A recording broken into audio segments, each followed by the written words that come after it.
கருமிளகு அற்புத நன்மைகள். உங்க சமையல் அலமாரியிலே இருக்கும் அந்த சின்ன கருப்பு மசாலா கருமிளகு வெறும் சுவை கூட்டுருதான் என்று நினைக்கிறீங்களா. அப்படி இல்ல. இரவில் படுக்கும் முன் சில கருமிளகுகளை மென்று சாப்பிட்டால் உடலுக்கே தெரியாமல் அற்புத மாற்றங்கள் நடக்கும் என்பதை தெரிஞ்சுக்கணும். ஆயுர்வேதம் சீன மருத்துவம் நாட்டு மருத்துவம் என 1000 ஆண்டுகளாக கிங் ஆஃப் ஸ்பைசஸ் என்ற பெயரால் போற்றப்படும் கருமிளகு இப்போது நவீன ஆராய்ச்சிகளாலும் பல நன்மைகள் நிரூபிக்கப்பட்டிருக்கின்றன. இரவில் மென்று சாப்பிடும் கருமிளகு உங்க ஜீரணம் சக்தி இம்யூனிட்டி வரை வலுப்படுத்தி நல்ல தூக்கம் கொடுக்க உதவுகிறது. படுக்கும் முன் கருமிளகு மென்றால் கிடைக்கும் ரகசிய நன்மைகள்.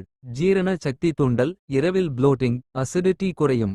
எடை குறைப்பு மற்றும் மெட்டாபோலிசம் கலோரி எரிப்பு சுலபம். மூச்சு கோளாறுகள் நீக்கம் சளி சுவாச கடினம் குறையும். நல்ல தூக்கம் உடல் ஓய்வு பெற்று ஆழ்ந்த உறக்கம் கிடைக்கும். இம்யூனிட்டி பூஸ்ட் உடல் ரிப்பேர் ப்ரோசஸ் வேகமாகும். இரத்த ஓட்டம் சீராகும். கைகள் கால் குளிர்ச்சி குறையும். மூட்டுகள் வலி குறைவு. ஆன்டி இன்ஃப்ளாமேட்டரி பவர் கல்லீரல் டிடாக்ஸ் உடல் கழிவுகள் சுத்தமாகும். இரத்த சர்க்கரை சமநிலை சுகர் கிரேவிங் குறையும். பயன்படுத்தும் முறைகள் 2 முதல் 3 வரை கருமிளகு போதும். வெதுவெதுப்பான தண்ணீர் குடிக்கலாம். தேன் சேர்த்து கொள்ளலாம். அதிகமாக சாப்பிடக்கூடாது. சின்ன மசாலா பெரிய மருந்து. இனி கருமிளகு உங்க சமையலறையில் சுவைக்காக மட்டும் இல்ல உடல்நலக் காவலரா மாறப்போகுது.